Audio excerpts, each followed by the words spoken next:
বাংলাদেশের এই পরিণত হোক, আবার হোক, কোনো কারণেই চাই না। ৭৭ বছর হয়ে ফজলুর রহমান আর রাজপথে নেমে স্লোগান দিতে চাই না।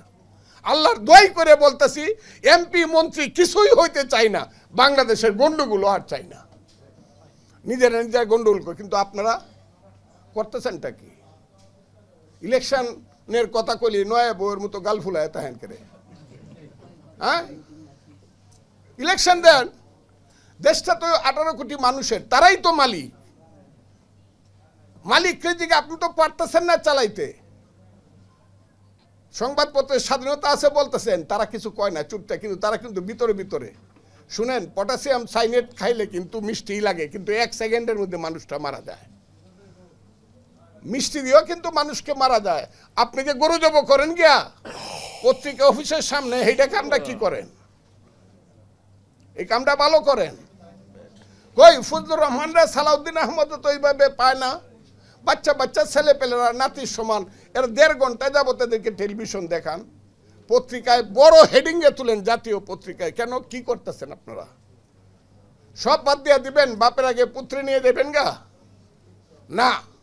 হ্যাঁ, সেই সন্তান যদি সুসন্তান হয় মাথাও তুলে রাখবো, এবং মাথায় তুলে রাখছি। সেই সন্তানদের পিছনে দাঁড়াইছি।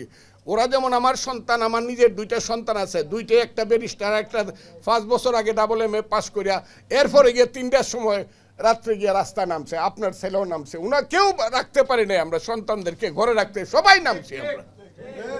কি নাকি শুধু তারা নামছে? আমরা সব না। আমার 2টা ছেলে গেছে, রাত্রে ঘুমাইতে পারি না, 5 দিন বাসায় আসে না। ছেলের এই দিকে, তোমরা তো ছাত্র না, তোমরা তো ব্যারিস্টার। ব্যারিস্টার টেরিস্টার বুঝি না, হাসিনারে পতন না করে আইতাম না, মরলে মরবো নাকি? আপনাদের ছেলে পেলেরা এরকম গেছে না? আমরা সবাই মিললে হাসিনারে তাড়াইছে। ওই যে আমি বলছি, হাসিনা যাক, আজরাইল আসুক, আমার আপত্তি নাই। এখন যে জায়গাটা হইতেছে, সেই জায়গাটায় কেন বলা হবে?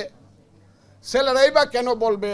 তারাই বা কেন সমর্থন করবে যে মুক্তিযুদ্ধ যারা করছিলাম মুসলমান, তারা আল্লাহর কাছে মাপ চাও? কথাটা আমি হাসা কইছি না মিশা কইছি? এই কথাটা কেন বলবেন? কে বলতেছে? ইসলামী ছাত্র শিবির, তাদের নেতা আবার শিবিরের নেতা সমর্থন করতেছে। আর শিবির এমন একটা দল যেটা জামাতের সঙ্গে একদম যুক্ত। জামাত নিঃশ্বাস না ফেললে শিবির নিঃশ্বাস ফেলতে পারে না। কাজে শিবিরের কথাটা জামাত ইসলামের কথা।